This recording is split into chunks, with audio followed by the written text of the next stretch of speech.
All right, good morning, good morning. What's up? Welcome to FIFO. I got my boy Samnang Man here, Danny Marawinski, your host.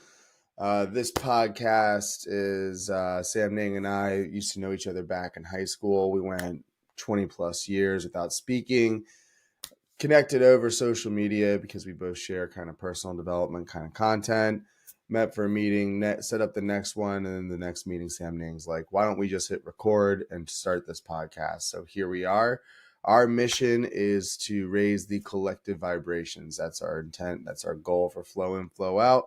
So what we mean by that is to share stories about how Sam Nang and I are becoming better human beings every single day, inviting guests on, asking them on how they're becoming better human beings. And our intent for this content is to help anybody that's consuming it elevate themselves and become a better human being. Podcast gets released 6 a.m. Monday mornings and 4 p.m. Friday afternoons. That way we can hit you guys right there at the beginning of the work week and catch you at the end on your commute home. So you can kind of help use this to structure your week and crush the weekend. So Not that's the intro. that is so professional. I always applaud how crisp and clean and professional it is.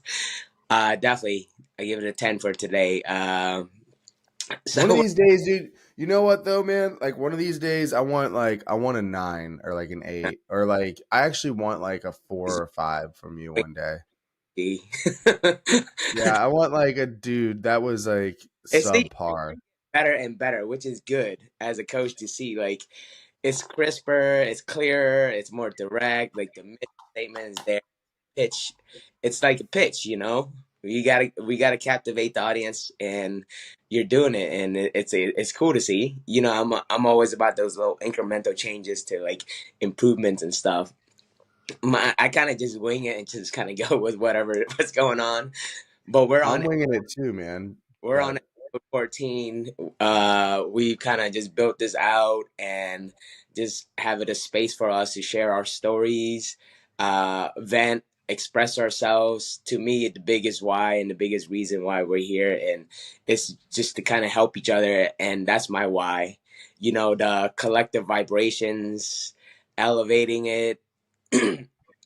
uh that revolves a lot of like help and support. So this podcast is meant to inspire. You might not hear it today. The message might not resonate today, but it might resonate later. So we feel like we have a calling, a mission. I feel like I have a mission to share this message. It's kept compelling. You know, it's like, hey, you gotta share whatever you're doing and try to bring people along that want to be brought along. So um it's just a personal development stuff. That's basically what we talk about. And we're on episode 14.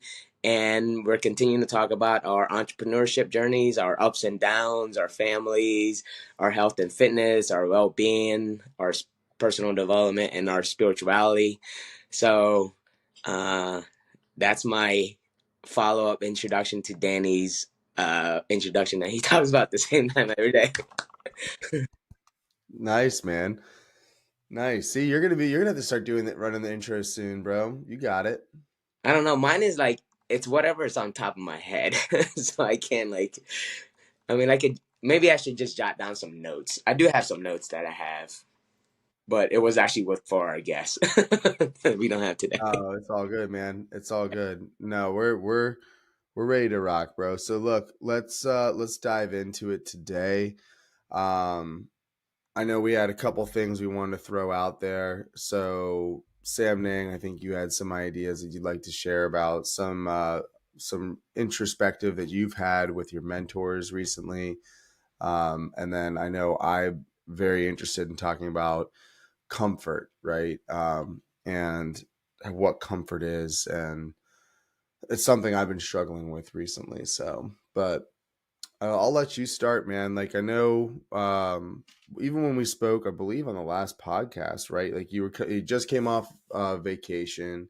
Yeah, You had rode the high of vacation, and then you kind of come back into reality, and you hit that kind of slump for a little, it's and weird. then now you're like, It wasn't a high. It was like a low when I went into vacation. I was in a high going into vacation, and then I went into like a low in vacation, and then I came back, and like I'm kind of in upward now, where I kind of pulled myself out of like a little bit of a depression. I think it was depression.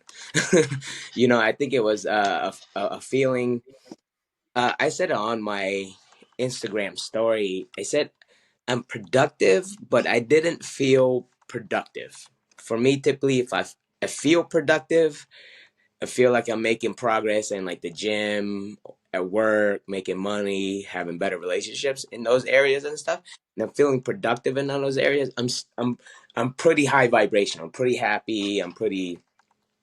It's weird, and the feeling where like when I came back from vacation, I was still actually productive. I got all the stuff that I needed to do in my head, that I wanted to do, and still on pace, but I didn't feel productive. I felt very like I'm stuck.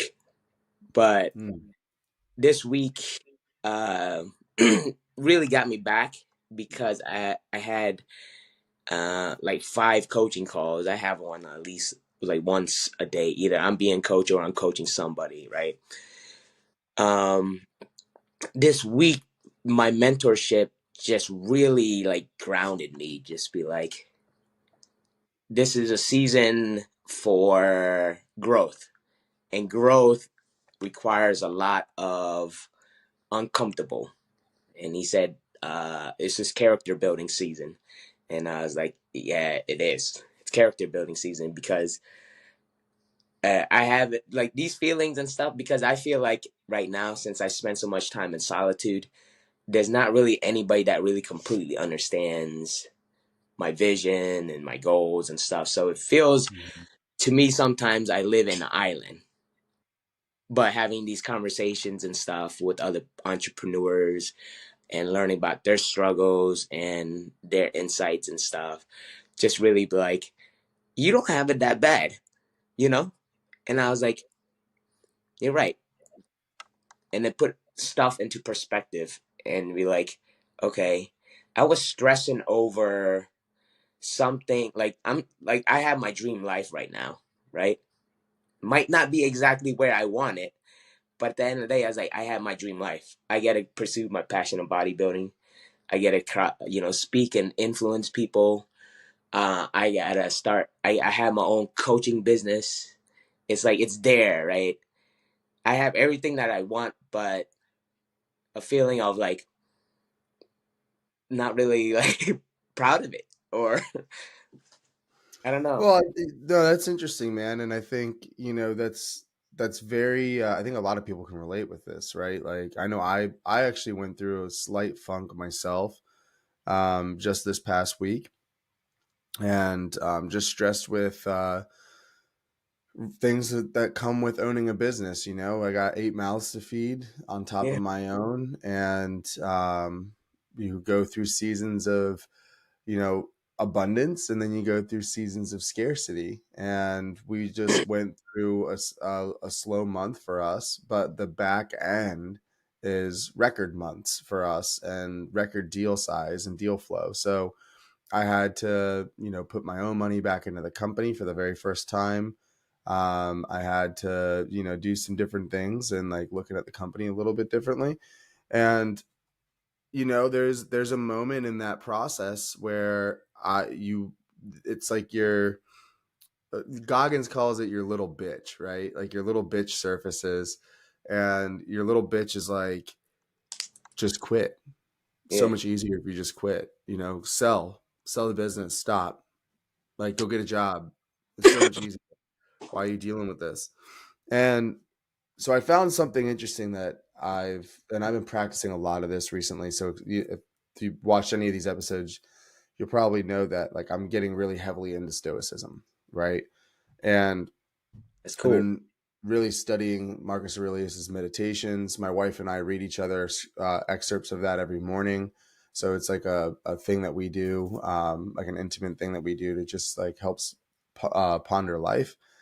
And the one thing I've been really getting out of it, right, is the separation of mind, body, and soul, and how you can, especially the mind and the body, like you can separate those two out. Hmm. So I found this out just last week. Um, and maybe this will be relevant, maybe this will be synonymous with what you experienced or not, Samnang. But what I been happening with me for the last month, I've been going to the chiropractor, I've been fixing my posture. My body's I've had a lot of surgeries, and because I went sedentary for the last 3 months and not really working out, I had a lot of pain. So working out caused a lot of pain. Yeah. Um, so I just got to the point where like I got my body right. I'm like making progress in my posture. So I'm feeling good. I'm working out again. So I started biking. Well, I was like in this funk, and I was literally like thinking to myself, like, this is too hard. What am I doing? What am I doing with this business? What am I doing? Like, what am I doing? Like, literally, I just was like having those types of thoughts, right? Like, why am I putting myself through this? There's got to be an easier way, kind of thing. And I'm riding my bike, and I realize I feel anxiety start to come in, right? And for me, when anxiety creeps in, my chest gets heavy, I get tight, because I've been so focused on my posture, which is really interesting because like when trying to walk around, shoulders back, head up, shoulder blades pinned down, tight core. And what I realize is when anxiety sets in, I tend to do this. I Yeah. start to cave inward, right? So I could literally physically feel my body like this. I could feel the weight of my chest. I could feel my heartbeat racing. I could feel my pulse increasing. I could feel my blood pressure rising. All of those physical triggers from simply thoughts. And Yeah. that's when I realized, like right then and there, I'm like, wait a second. Why am I making myself feel this way? Why am I letting my body feel this way? I'm gonna stop. And I was literally on the bike ride. I was feeling like all tense, and I just turned it off inside of my head. I was like, you know what? I don't need to make my body feel this way. And I consciously thought of calming my body, releasing all that tension, releasing all of that negative energy. And in the process of doing that, I started extending and opening up my chest Yeah. and everything else. And it was gone. The feeling was gone. Right now, the thoughts are still there that I can think of, but like what I ended up doing is I'm making this connection between I am in control of my body, Mhm. and I'm going to be the master of my body. So even though yes, these things happen that affect our life and it puts us into funks, I'm going to make sure that it doesn't affect my body, because what I've noticed in the past is when I have those feelings and I allow those feelings to live and fester inside of my body, well, now it starts changing the way that my mind works, because now my mind is going to go justify why the body feels that way. That's misery seeking misery, right? Yeah. And then I'm going to start to come up with excuses. I'm going to change everything about what I'm doing. I'm going to go find ways to rectify why the body feels a Yeah. certain way. And it becomes an emotional decision and emotional decision making when it doesn't need to be that way. Right. So, anyways, that's Now, my story from last that week. so that's like the point of meditation is like you are figuring out that process of like so like when I body build, it's like the mind muscle connection. I could separate the mind and then place it in like a spot, right? So you're training to do that. What you're doing with your meditations and reading the book and everything of like feeling like, hey, this is my body or this is my emotional state, and that you could actually like change that through like your thoughts and change the physiology. That's the science behind it because that's real. Like I do that all the time. When I'm feeling like in a funk, I was like, I gotta shake it off. I gotta dance and stuff. Like I've trained myself enough where like I know when I'm in a funk that like, hey, this is what I do. Like the biggest thing, like when I was coaching a friend, or she was curious. She was like, at your hardest, lowest times, what did you do? And I was like, to be honest, I was talking to somebody at least once a day. It wasn't about my work. It was either my friend, it was my therapist, it was a coach, it was a colleague, or like a customer or something. Just or like on YouTube, but like expressing it, like expressing your sadness, expressing how you feel, expressing your anxiousness and stuff. Sometimes we don't express it, and then we do bottle it up, and then that's when all those illnesses come. Illnesses come from to me, like since I started studying a lot of like energy fields and stuff, it's blocked energy fields to me.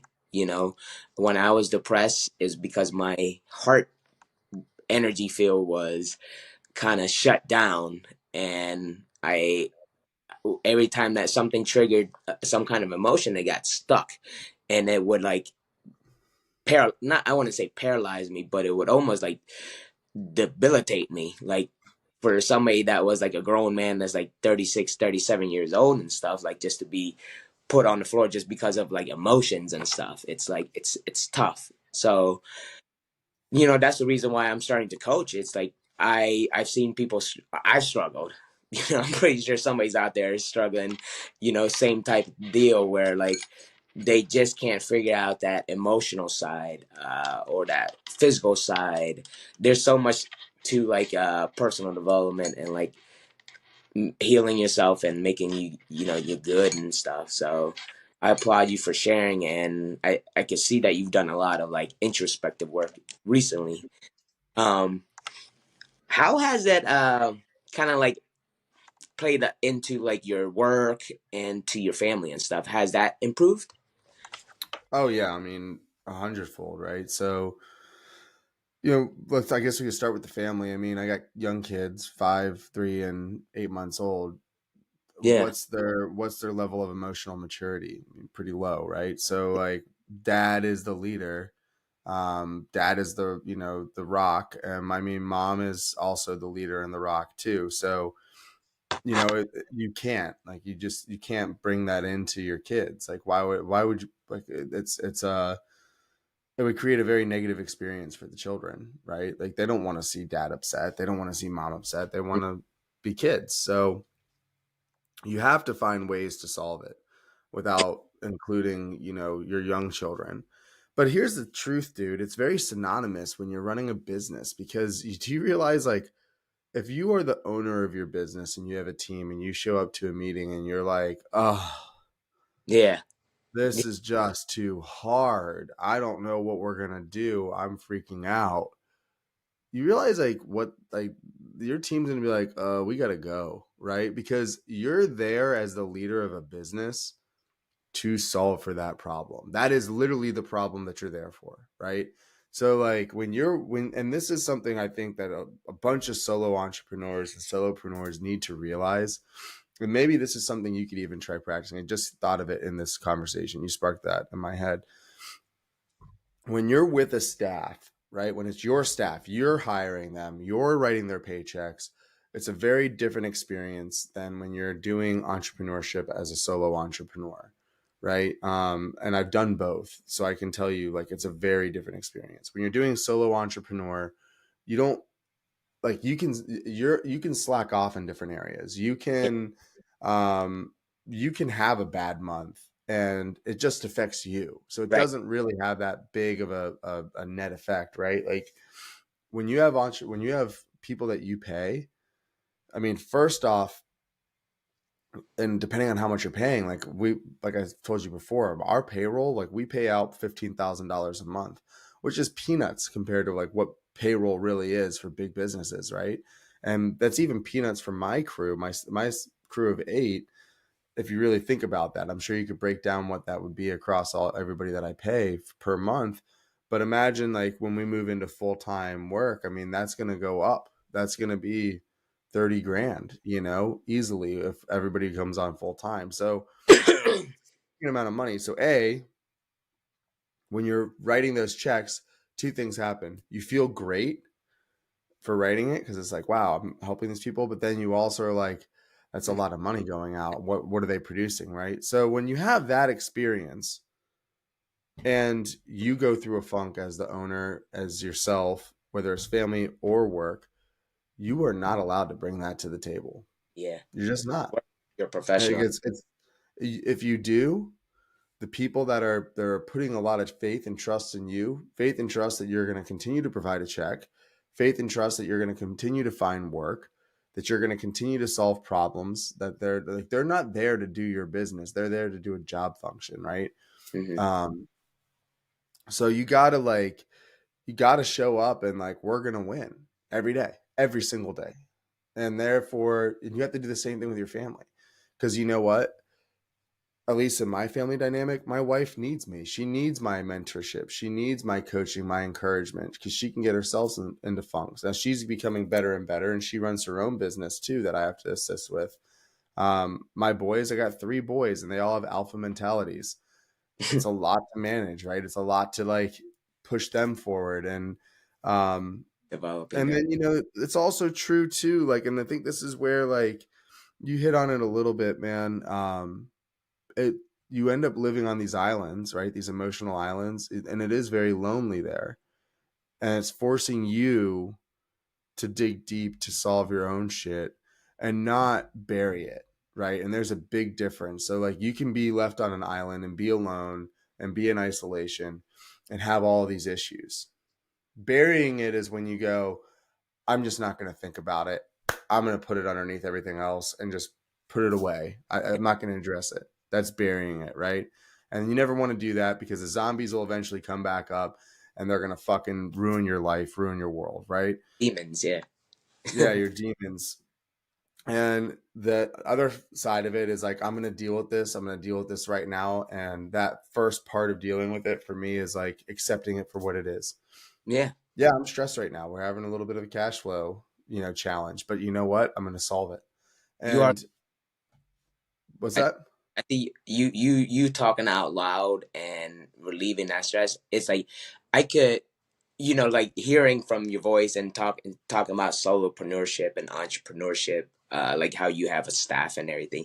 I could see the different level of stress that you have, and the staff and everything when you talk about that and stuff. I could see, but the way that you're talking about it and expressing it and stuff, I believe you are gonna figure it out. And I think, 100%. yeah, like 100%, the way you speak and everything, the way like your mentality and the direction that you have, it's gonna work out. Same for me too. Well, Sometimes you the just same feel for you, man. And this is what here's another realization that I had in this process, right? And maybe you're seeing this, maybe you're not. I don't know yet. But you know what we're really good at? You know what you're probably really, really, really fucking good at? Problem well, solving. yeah, I You're figured out. probably really good at problem solving, right? Yeah, So if I threw a set of problems on your table right now that you had to deal with, I don't care what it is, financial, family, friends, yeah. whatever. Pick any bucket you want to throw it in. Oh, I If figured I out. threw that on your table and it was a time sensitive, high risk if it's not solved kind of situation and problem, you're probably going to solve it. And you Yeah, can probably think back to situations that you've been in where you have solved it. Entrepreneurship is about being problem solvers, and whether you're a solopreneur or you're an entrepreneur with a team, doesn't matter. If you're going out there and creating your own life, creating your own business, hmm, doing the shit that we're doing, then you have to be an extremely good problem solver, and you have to actually like solving problems, yeah. right? And that's the Rewarding. trick to it. It's really rewarding to me, like when I learn a new skill or learn something. Right now, like I'm in the process of learning like marketing and copywriting and like honing down like my marketing message and stuff. It's like, to me, it's like very interesting, right? Because this is skills that I'm building that later down the road I know it's going to be useful because AI and online business and work from home, like I'm thinking ahead, so that makes me like super excited to like work and like learn these new skills and stuff so I can apply it. But like, even if I don't feel like I'm like, sometimes I don't feel like right now my problem is that I'm not cash flowing, right? It's like I built this business and I have clients and stuff, but it's not as cash flow as I want. So we're building out. I'm actively working on building a bigger package, a bigger coaching package, so I can leverage my time. So that's taking some market research, coaching, and putting the plan together. Is right now for me is like it's longer than I expected to cash flow, which is okay. I'm not in any like worry, but in my mind, I was expecting to be cash flowing within the second or third month I opened up, right? But Classic, classic. That's everybody, man. That's not just you. That's everybody looks at it that way, right? I talked to some of my friends this week. They're like, "Yeah, I'm doing the exact same." I was like, "Yeah," because You know what you're learning about right now, Sam Ning? You know why this season is one of the best seasons you could be going through, and why, quite frankly, it's amazing that you're not cash flowing. It's going to sound crazy because because here's what's true about you. You're like me in the sense that like I totally believe in our communications that you are going to win, you're going to be successful. You're going to get there. I have no doubt in my mind. If you keep showing up and you keep grinding the way that you've been, you're going to get there. yeah, So I'm not stressed about that for you at all. What you're going through right now is this is creating a new lens for you for when you are there and now you're in a position to invest and to give back and hmm to help other businesses do what you did, when you can actually cut big checks back to people. hmm What you're experiencing is sharpening your axe and strengthening your lens for when you do have the capital and when you can invest, because you're going to look at younger you, of people that you potentially want to invest into, yeah, and they're going to come to you all gun ho and be like, I got this bulletproof plan, and in 3 months we're going to be here on the numbers, right? And you're going to sit back and look at it and go, that's going to be 9 months, that's going to be 10 months, that's going to be 12 months, that's going to be 2 years, right? Like you're going to start to understand what it truly takes to grow any both your business, and then that's going to translate into understanding like how other people do it too, right? yeah. um It and does. then all of a sudden it's going to make you that much wiser. I think doing like going through the experience, like you can't outsource experience. I think we talked about this on like our first or second episode and stuff. Like from Right. here, I have to experience this stuff before I could actually like teach it. Of course, I want to like this package I'm putting together is a lifestyle package. The next package I want to put together is more like a business package. So the process of me learning business entrepreneurship, like right now in this modern time that we could learn immediately, is at speeds that's, to me, it's like, okay, I think that's, where we focus our attention. And me niching down, this is all stuff that I've never done before. It's all like getting coached, doing it. I've had the thoughts in my head and stuff. So working with other coaches and just helping me push me along this week really, really helped me out a lot. You introduced me to your friend named Jacob. Yeah, did you get a chance to chat with him? Yeah, yeah. So we chatted for like an hour. So I always keep our conversations to like an hour so we could get our point across and chat a little bit and everything. But he's a good dude. He's pretty much on the same, like he's like right there what I'm doing. um at pretty much at the same stage of like our business. He's putting together a package. He has a few clients, but he Mm-hmm. also work that he doesn't have to worry about. But this is what I believe he looking to be full time so he could create financial freedom. So that's Yeah, my that's why I got you connected with him, man. I figured it was a good. yeah. And then I connected with another guy that I coached. He was a leadership coach. So he's a leadership coach, and he's been doing it since 2010. So coaching is his full time business.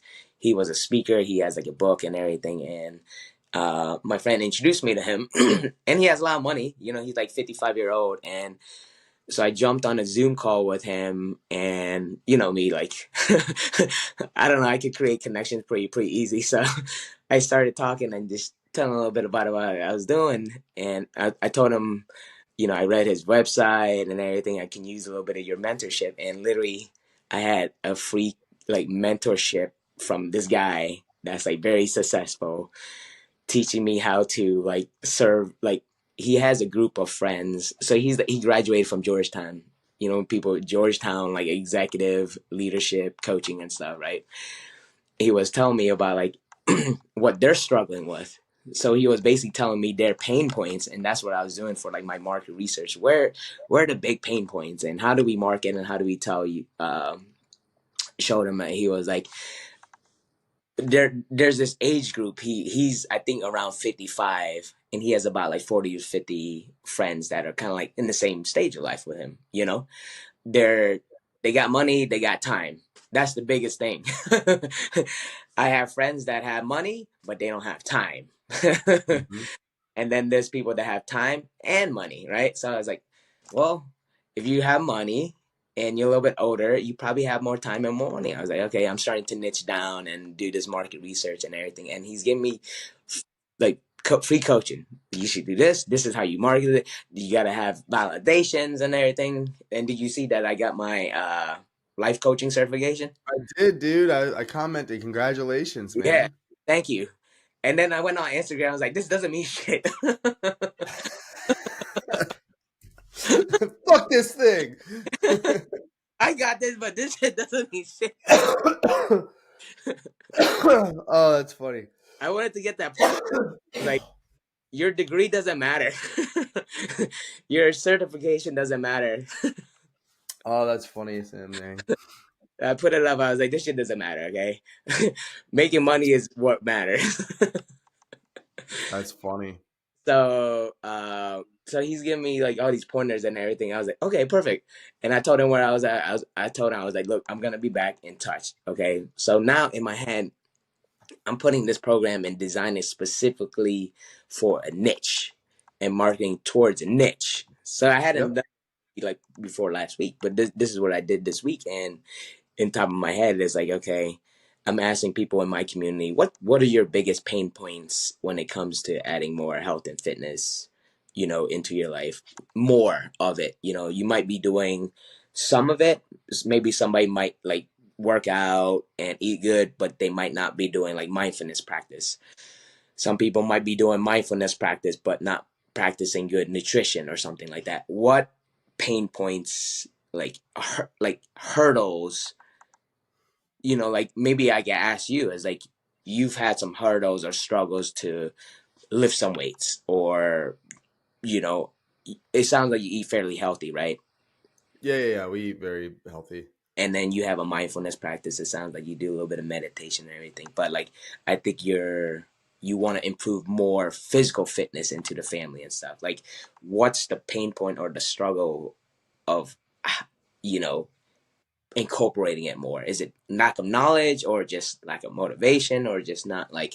So no, that's a great question, right? And so first, before I answer that, I want to just I want to just comment on one thing when you talked about niches, niches, niches.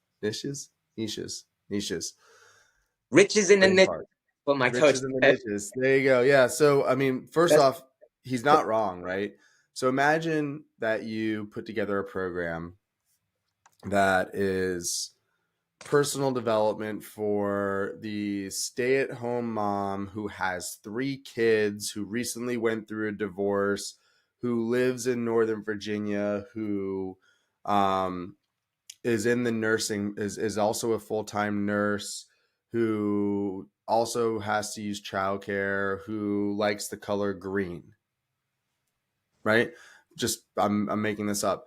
But imagine you have something that specific and that is the name of what you sell. How much competition do you have in there, in that niche? How many other personal development programs are built for that hits every single one of those check boxes? So even though it might be a very small audience that you're targeting, you are you're servicing an underserviced market, right? That's what niching down means, is that you yeah, find where there is an underserviced market, as opposed to saying I can help a personal development to anybody from the ages of 20 to 45.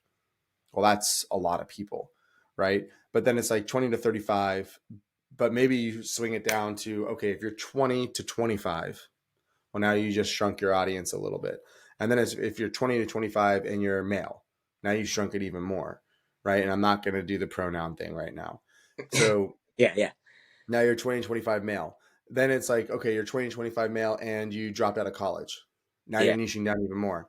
And then it's like dropping out of college and you are working 2 jobs and you're trying to create a Yeah, side hustle and you're trying to do it online, yeah, right? Yeah. And you keep going down and down and down and down and down until you find an underserviced market, and then you deliver the program there, and then that's when people are willing to pay. And then Yeah. the way that you craft that market is you also got to find folks, and then that's where you price it accordingly, right? So is a 20-year-old who's working 2 jobs, going to have excess capital to pay a high ticket coaching program? Probably not. But is a 45-year-old who's trying to break out of their current job, retire early, X, Y, or Z, are they going to have extra capital to pay for a program to move the needle in their life? Probably, right? Yeah. So that's 100% accurate. So I love the fact that you're going down that path. And then I love the fact also that you're asking the right questions. So this is something that I'm also going through right now, and something I realized this week alone, and with the tandem with my story. It's not about the solution. Too much we ask about the solution. Yeah. We think about the solution. We think about like how we're going to solve this thing, when really we should be asking the right question. We are actually in the solution right now. This whole thing is part of the solution. Every day is part of the solution. We need to start asking the right questions. And if we keep asking the same questions and we're expecting something different, that's the same thing as a definition of insanity, right? Right. So when it comes down to, for myself, like, why am I struggling? If I go back in August and September of last year, is when I had a big physical sprint, right? Like, I was up at 5 every day. I was out the door by 5:30. I was biking 30 miles every day. Every Yeah. day. Didn't matter. Rain, shine, didn't matter. And I was hopping on and I was fucking like, fuck you, I'm doing it. Like, I was lit up, right? And what happened was, if I'm being truthful, and this is why I wanted to talk about comfort today, at that time, when I first started on my personal journey, I was financially at one of my lowest points. I was just a solopreneur. I didn't have any staff. Yeah. I was just having my third kid. My house was literally like 30 to 60 days away from being foreclosed on, right? Like, I had all of these things in my life that I needed to become a better human being if I was going to solve it. Yeah. So, getting rid of alcohol, working out, getting up early, writing down my notes, meditating, it's all been part of my journey. Well, what ended up happening is it worked. I dropped weight. I started getting in better shape. Not to get into too much detail, but my wife was recognizing it, and our, intimate time in bed was getting better. I was started attracting different opportunities. I started building my business, right? I started making my first hires. I started figuring out payroll. I started figuring out all these other things. I started to grow the business while I was growing myself. And then all of a sudden, I think what happened to me, and I've had this happen to me in the past, I just didn't have enough of a mind around it to be able to recognize what was happening. Yeah.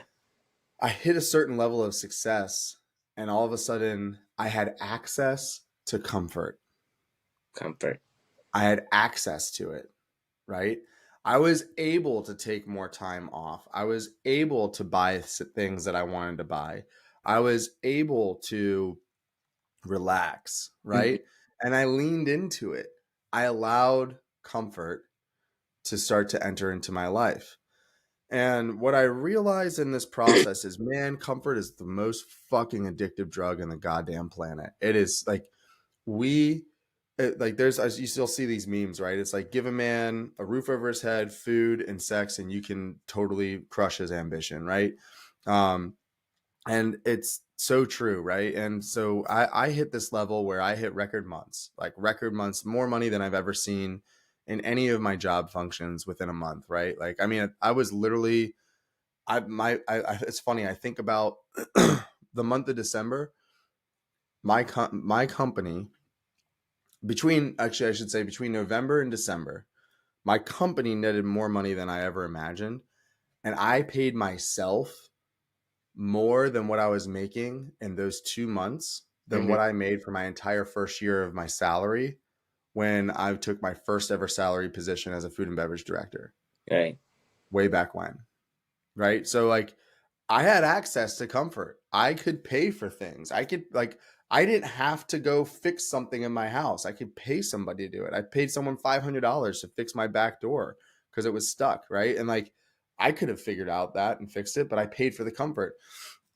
So my point is I started getting access to comfort. And as I started getting access to comfort, I started to slowly dip. My mentality started to slowly dip. I started to relax more. And now's not the time to relax. And then the more I think about it, right, as I dive into this concept around comfort, I realized this is why, like, why does Joe Rogan get into an ice bath every day, right? Why do these guys do these things? Like, why does Jocko Willink get up at 4:30 every single morning? Like, why does David Goggins keep fucking running, dude? Like, he doesn't have to. He's proven his point. You know what I mean? Like, all these guys have proven their point. But the point is that they are purposely introducing uncomfortable situations to their every single day Man. because their level of access to comfort is unreal, right? When you have hundreds of millions of dollars, Joe Rogan just signed a deal with Spotify for $250 million, right? When you have that kind of money, do you realize, like, I mean, we can pay for literally everything. I can pay somebody to run a podcast for me. I can pay somebody to do absolutely everything. And I can sit on my ass and do absolutely nothing. Right. And I realized, you know, like as I look at success, I've made an oath to myself because I'm about to enter into the next season Yeah. where we're going to almost double our numbers from what we did in November and December. So I'm going to hit a very high from a revenue perspective, but I'm going to do it very different. I'm not going to allow those wins to introduce levels of comfort that I'm going to just pay Yeah. for or whatever or just cave into. So I'm now realizing what I need to do is I need to force myself to be uncomfortable. So I'm starting to get back up at 5 a.m., 5:30.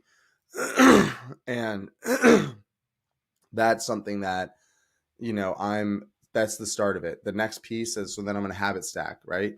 So Yeah. step one, get up at 5. Step two, do it consistently. Once I do it consistently, I'm going to have extra time. Step three is now introduce the workout back into the early morning while I still have the mental bandwidth, while I still have the energy and everything else. And then so on and so forth. And then I got to continue to maintain that, right? Step four on that is sustainability around it. Yeah, man. So You did some work. I did some work. So I think, you know, for me, like going back to your question of what's the number one thing that I'm struggling with to add more fitness into my life? I'm battling my own internal desires for comfort. And I'm trying to understand those and release those and be comfortable with uncomfortable again. Yeah. And Wow. you know, like I actually I saw one of your posts recently. It was from your vacation, and it was you standing in the water, right, looking all swole because you know that's just what I you do. do. You can't help it. I get it. But you're like something like to the tune of like, this is the life that I'm gonna live, and I'm not there yet, right? And or something of that nature, right? I don't remember the exact copy that you put. I said I didn't enjoy the vacation because it's I, something about I created a life that I don't want to leave. Yeah. I, something like that, right? Because I couldn't enjoy create this life that I don't want to leave. Okay. Shit, I can Can even. we let me pause on that note for just 2 seconds. My 3-year-old's knocking at my door trying to get me to Yeah, start another show. I'll no, be 1 second. I could get the message up. This might help because it did hit when I said it. Let me see. All right, guys. So it says one day I'll be able to fully enjoy a vacation, or is it that I created a life that I never want to escape from? Um, that was the quote. So we could ponder on that. I'm gonna use the bathroom.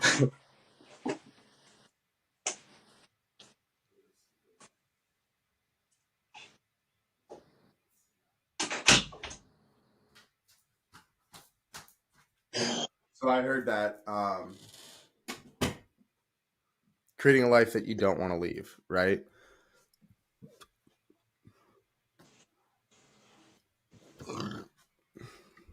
See, Samnang ran out too. But I think I overheard enough, right? So it's like creating a life that he doesn't want to leave. So, um, which is important, right? And I think that we think about as we look out onto our lives and as we look out onto, our here he comes. I'll rephrase. I was trying to keep the conversation going for those listening. Mm-hmm. But I overheard you. So create a life that you don't want to leave, Mm-hmm. right? Yeah.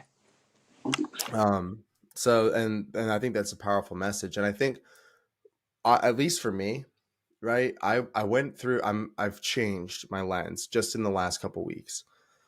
My lens used to be, oh, I want to do all these things. And I think I didn't realize that I was thinking this way, but I want to do all these things so I can enjoy the comforts of life. Yeah. Which is illusion. It's It's an illusion. illusion. It's total fucking illusion. Because you know what, dude? This is why like people buy themselves to death, right? Where they have so much money, they buy. You hear it all the time of all these successful people that kill themselves because they can't fulfill themselves, right? Yeah. And fulfillment I think that's the interesting part of it, right? Like there's a difference between like monetary success and fulfillment. And I don't think we think enough about that. Like what Yeah. is fulfilling? You know what's fulfilling for me is when I'm faced with a hard challenge and I solve it.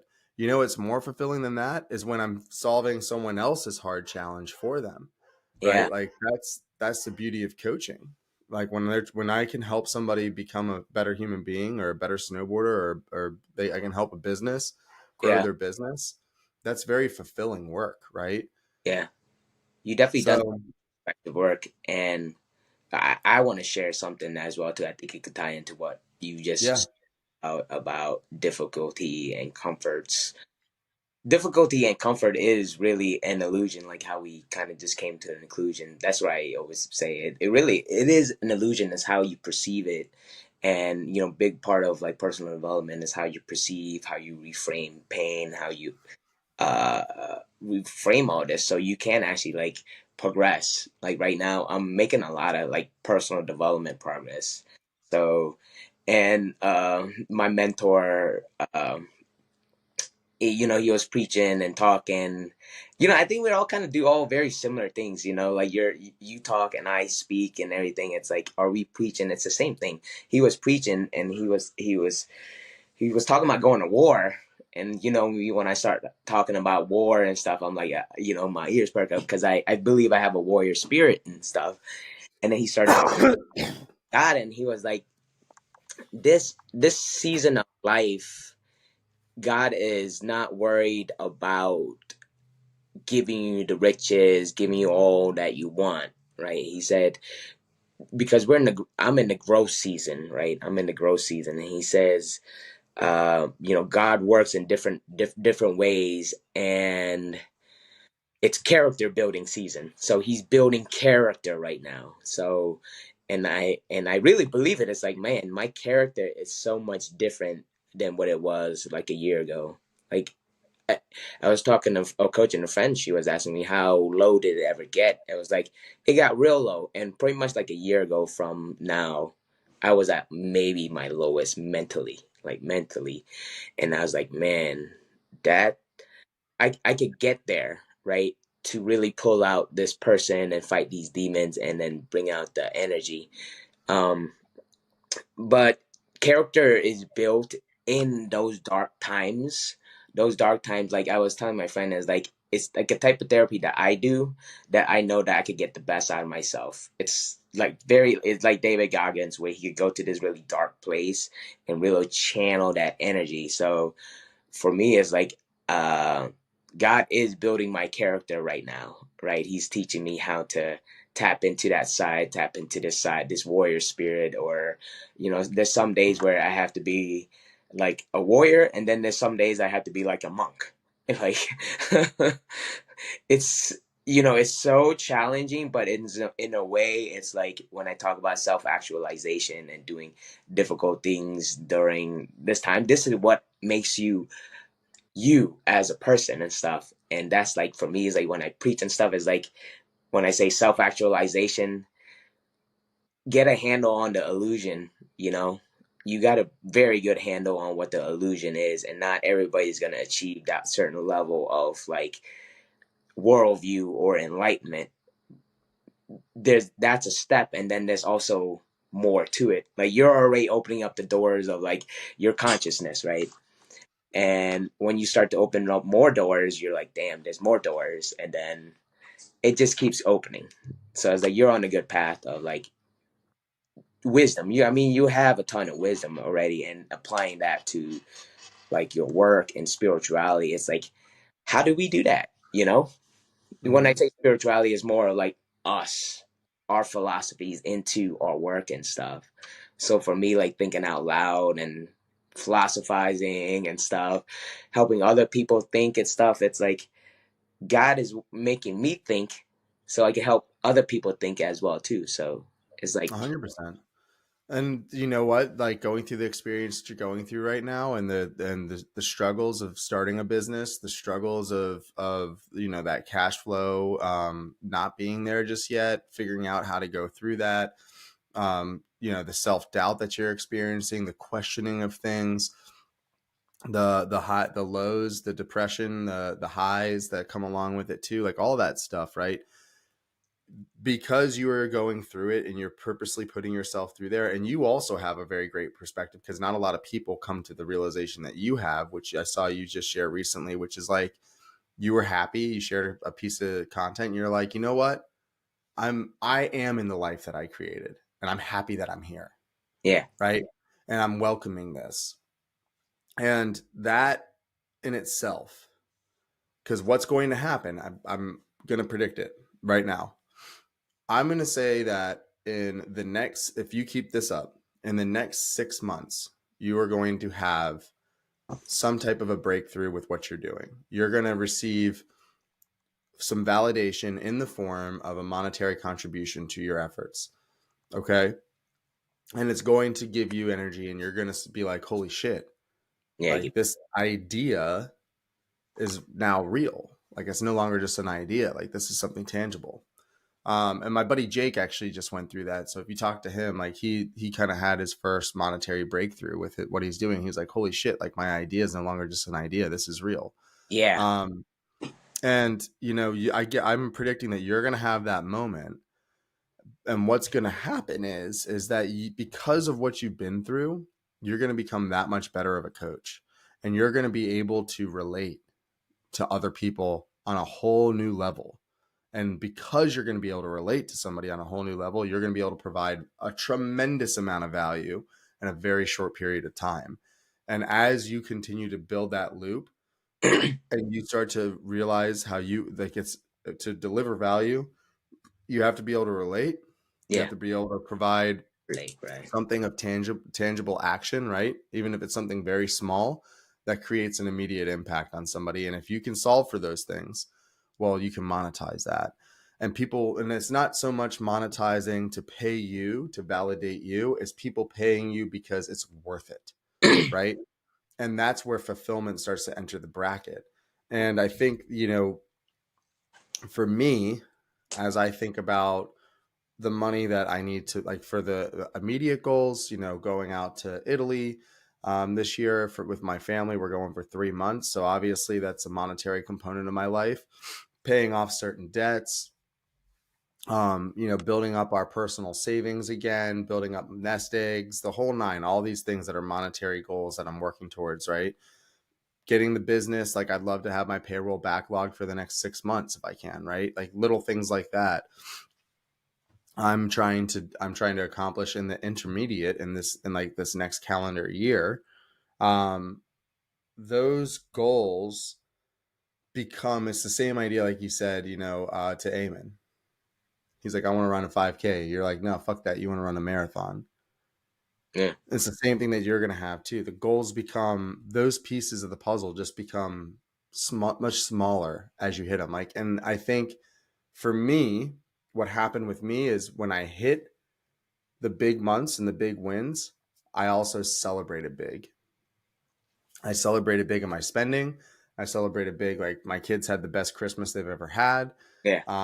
Like all sorts of things. My wife had a great Christmas. Like we traveled, we spent in celebration when the money came in, and we spent on comfort items. Yeah. When you say And or like luxury items, because I'm not a luxury guy, but I do like quality shit. well, like so, like, yeah, I mean, quality stuff, but luxury items, like little things that didn't necessarily need to happen. Yeah. So and those and a lot of those items provided a level of comfort back to us. I mean, to give you an idea, like booking our first month for Italy, it's already paid for and booked. Um, that actually provides a level of comfort for me and my wife because our mission since we've met has been to world school our kids.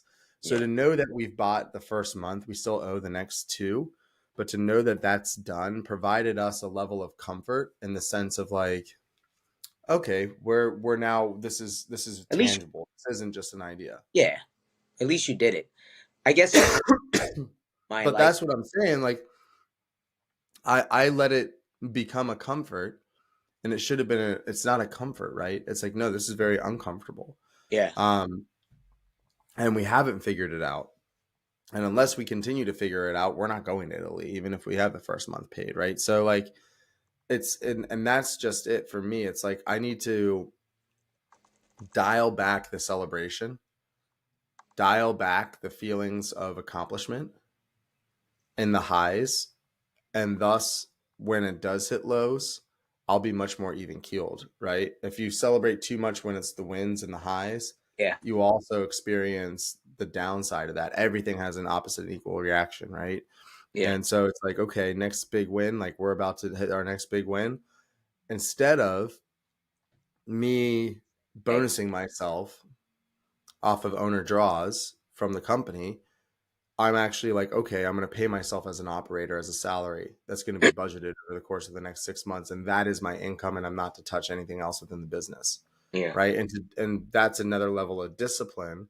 Am I going to have the comforts that I originally thought I wanted or that I wanted? No, No. Yeah. but that's not the game. Comfort isn't fulfillment. And I think we have it confused. And I know I had it confused for the longest time. Comfort is not fulfilling. It's Comfort is just not. it's another illusion. Yeah. I made a big realization like this week. I was like stressing. I was like, not making. And then I started reflecting like, what would I be doing if I was working at a corporate job like at this moment?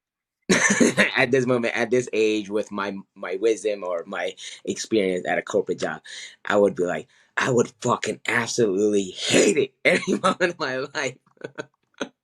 Yeah. That brought me back. I was like, I'd rather be stressing about my own shit than someone else's shit at this point in my life. And I was like, and I really grounded myself. I was like, and it brought a sense of like gratitude. I was like, not everybody has this opportunity to like literally my goal is to be work from home performance coach, lifestyle coach, go bodybuild and take care of my family, right? That's it, right? Nothing nothing nothing crazy. And then just be able to document it, right? And then inspire. Those are three simple big goals that I like. There's no vacations for me. There's no like I told my friend, I told my brothers, I was like, unless it's family events, don't invite me. I literally was like, unless it's like our nephew's birthday party or football game or like a game, basketball game, it's a social event or anything. Please do not invite me. Birthday parties, don't invite me. I'm focused on building this business and being a bodybuilder. So it's like, you know, I let people know so that like not to expect me to be there. So I just kind of cleared it, gather, and just stay like focused and stuff. So like we coming back, going to vacation, like humanized things for me. Like I felt like I was untouchable before I went, and then I was like, oh shit, you know. Yeah. Yeah, But 100%, man. that's where we're at. I'm not superhuman, human too. Well, I think, there's something to be said too, right? Like you go on the vacation. and you're in a tropical island in tropical paradise, and then you realize the limitations that you have, and like it's almost like a window that you can like look through, but you realize that you're not actually there. You're still looking through the window, right? And and I think that that's got a lot to say about grounding yourself in the process, right? And it's funny how vacations can do that. I think everybody experiences it for the most part. I know I do, where like you go on a vacation and you come back and everybody's like, "Oh, I need a vacation for my vacation." Right? But to get themselves back into the grind of things. Yeah. And for I think for a lot of people, they overindulge on vacation and then they come back to reality, and then they have to reset their brain to go get reality done. And for your case, I think it's a little bit of the opposite. It's like you went on vacation and you're like, maybe it was almost a sense of like, do I deserve this yet or not, kind of thing. Or, or what was it a, a snapshot of what life could be if this was all successful, but you're not there yet. Right. And that to me is like, again, are you seeking comfort? Because if you are, meaning you can work from anywhere and you're going to put your feet up and just make the money while you're at the beach because you want to be comfortable, or is it that you're seeking fulfillment, right? And if that means going to tropical islands is where you're going to find fulfillment, then great. But if that's not going to fulfill your life, then maybe that's not necessarily the guiding light. Yeah. And I think, too many times I think people think if I had $100 million, $1 billion, well, I'd just be on permanent vacation, right? And I'd be on permanent comfort mode. And it's just like I don't think people realize that. That question is being really deep. Like, I'm a pretty simple guy. Like, yeah, I'm like I have a lot of debt. Like, but if you gave me $100,000 or $100 million, I'd be like, I'd probably buy a nicer home, a nicer car, and then just spend all my time eating good quality proteins and lifting weights. It's like outside of that and taking care of my family, it's like it's the exact same thing that I'm doing. So that's why am I stressing about the stuff that I'm actually gonna have now? You know what I'm saying? Like, Mhm. like you're probably doing the exact same thing you are doing, right? You will probably be spreading your message more, but in the same time, it's like we're already actually doing it. So, like for me, it's Right. like I'm bodybuilding, building a lifestyle I want. I'm coaching the people that I want, finding the ideal client, uh, type of people that I want, and then like I have my family, my two daughters. I have good relationships with brothers and my ex-wife and everything. So my relationships are good, right?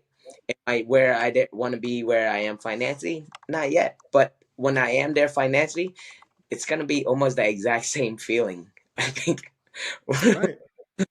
we're like, okay, 100%. but I'm gonna always want more. You if you don't stay a little hungry, you're not gonna eat. You know, That's and it. I think comfort, like when we this show is about comfort and stuff, it's like comfort is an illusion, a big, big illusion. I've gotten to that same point where like I took my foot off the pedal, for a little bit. And that's when for me I thought a lot of shit just started like fucking up because I took my foot off the pedal. And I learned that lesson. So like for me it's like my mind and my body and everything. I spend so much time priming it just to make sure that like I do be successful when I'm doing my stuff. So it's like I'm confident, but there's a little bit of uncertainty that builds character and stuff. So that's what we're all seeking. There's a little bit of comfort, there's a little bit of uncertainty. It's kind of like a fine balance, and comfort in oh, you could play with that balance, but trying to reframe it that comfort or uncomfortableness will give you the ability to control your life. Like that's a stoicism philosophy. It's like I punish my body in the gym so I can emotionally control myself to do hard stuff every day. So the stuff that you're doing, Danny, I'm proud of you. I'm proud of us for heading to episode 14. Yeah, man. And look, we're having real talks, and like this isn't like, again, we talk about this on all the podcasts. None of this shit's staged. This is Nothing. reality for us. We're just talking This about is real this is business and stuff. raw And and real as it gets, right? And I think I'll leave my last kind of thought on this, right? Is going back to that idea of problem solving. And as an entrepreneur, like, you're being a good problem solver. I've now adopted the mentality that I'm trying to create problems in my life. I'm purposely trying to create problems, yeah, which purposely tries to create uncomfortable situations. And I'm very comfortable with that because I am very comfortable with solving problems. I know that I'm good at solving problems. So as I think about, even getting up at 5 a.m., that is a problem that I need to solve. So I have to think about it slightly different. I've been setting my alarm for 5 a.m. for literally this entire year, and I've been hitting snooze for the last 3 months. And just what recently I time? stopped hitting snooze. What time are you going to bed? Between 10 and 11, depending on the kids. All right, good. You got to bump it up to 9. That's the only way to wake up at 5. I mean, ideally, yeah. I think 7 hours. I think I've realized, like, if I get 6 to 7 hours of sleep, that's really all I need. Um, You live a pretty intense life if you're doing physical training and you're a CEO of company and stuff. The amount of sleep, I go to 9. Not I, I try to be like off my feet at 9. You know, I see you have mhm, that's and you probably biking all and stuff, right? Try to be off your feet because that helps you in the recovery mode. You might not be able to fall asleep at 10, but staying off your feet, that helps you recover. Um, the way I sleep is like around 9 o'clock. That's where I'm trying to be, like in bed. I might not be ready in my head. I might have had too much caffeine or something, but at least my body is starting to like recover. Cause you probably take, mhm. I don't know what it is, but like, so getting a little bit to sleep a little bit earlier is the only way to wake up earlier. Like, if you're going to sleep at 10 and like you live a fairly intense life, so sleep is high priority because that almost regulates everything. So Oh, in an ideal world, it would be 9, right? But I have the reality of children, and it is yeah, what it is. But I think what I'm doing in the morning, and I got this from Marcus Aurelius, is Marcus Aurelius has a passage in Meditations where he talks about, like, he was struggling with getting up early, right? Like, here's an emperor, the most powerful man in the world of his time, and he was struggling with getting up early in the morning. And so his philosophy was like, was I was is my purpose in life to be comfortable but under these covers in bed, right? And the answer is obviously no. And I think that there's also something there, right, where it's like, my wife and I literally had this conversation just the other day. We both got up at 5:15, something like that. And then we talked about, like, okay, what would have been the net benefit had I slept that extra hour? no. Nothing. Like, there would have been no benefit, right? And so now in the mornings when I wake up, the very first thing that I do, the very, very, very first thing, alarm goes off and I'm laying in bed. The first thought that hits my mind, and I've been consistently doing this all week and it's been helping, is, what is this feeling that I'm feeling right now? What is this desire to stay in bed, to keep my eyes closed? What is this? And I've now realized this is a bodily feeling. This is a bodily emotion. This is a body experience, not a mind. Hmm. And who am I going to let win this battle today, this morning? Am I going to let the body win, or am I going to let the mind win? Hmm. Right? And I'm like, nope, I'm going to let the mind win. And then I sit up and I get out of bed. And then guess what? In about 5-10 minutes, body feeling's gone. I'm up, I'm energized, I'm ready to go. But it's just that transition period, right? And we've talked about that in the past. And I'm realizing, like, this is just a bodily experience, and I don't have to listen to the body. And I, quite frankly, don't necessarily need to. I think at that point, I'm ready to move on to the next. And you know what? The times that I do get, where I get from 5 to 6 to kind of like wake myself up, get my thoughts together, Yeah, like, that's kind of my meditative time, right? at least it's productive, I have a right? better day. Yeah. Yeah. I think the key too is like, okay, sleep, whatever. People might have different sleep requirements, I have to sleep like 8 to 9, at least like 10 hours, just because I'm a bodybuilder.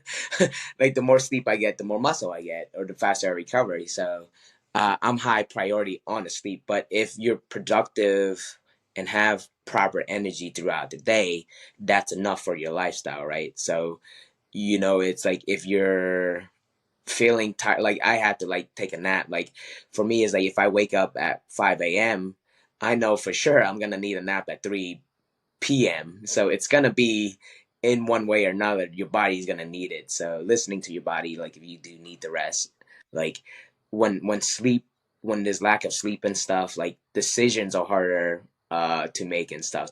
So for me, it's like when I'm tired and I'm sleepy, I'm literally just gonna like take a nap.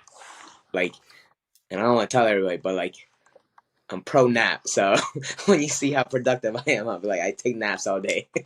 That's good, dude. That's good. Well, look, I think this has been a good episode, man, and I think we Yeah, it hit was good. the nail on the head on a lot of things. My thoughts for you, Sam Nang, moving in through the weekend and into next week is take some time, meditate on this, meditate on on your problem solving skills, and come to the realization that you are a elite problem solver.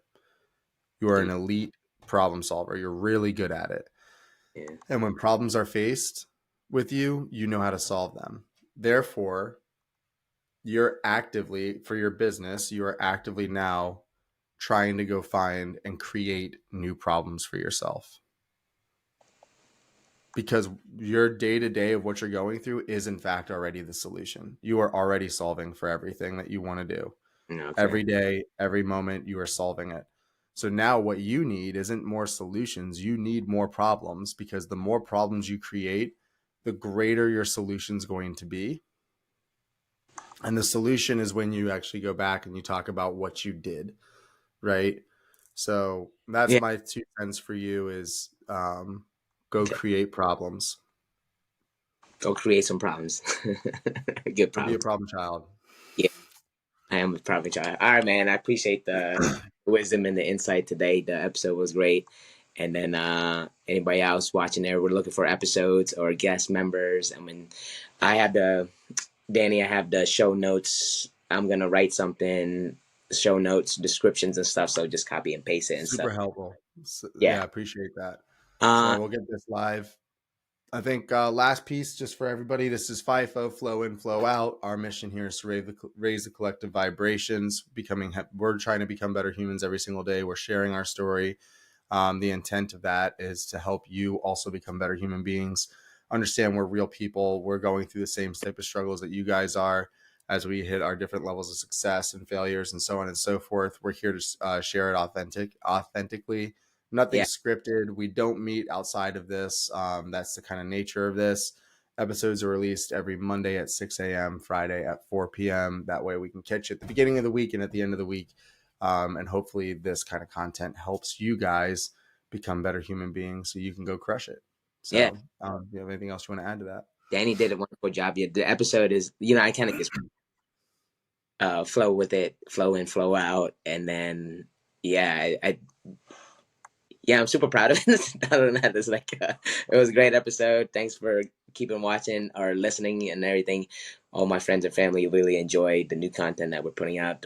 The raw and authenticity is it's real. We're all struggling. It's not necessary to like lie about what we're struggling with and what we're winning at too. I post a lot of wins and it looks like a lot of wins, but I also like, hey, there's a lot of losses or feelings of losses as well too. So people always complain that social media people always just show their wins. I also talk about the losses too. So, and the losses is where it gives people's attention, and that's where you learn most of the like your life lessons, and you get your lost 100%.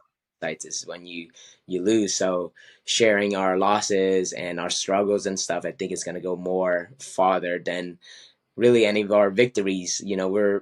We feel successful some days, and some days we don't feel successful. Like somebody on the outside looked at me from the outside, they would think that I'm successful, but there's days where I'm like, nah, I don't feel really successful.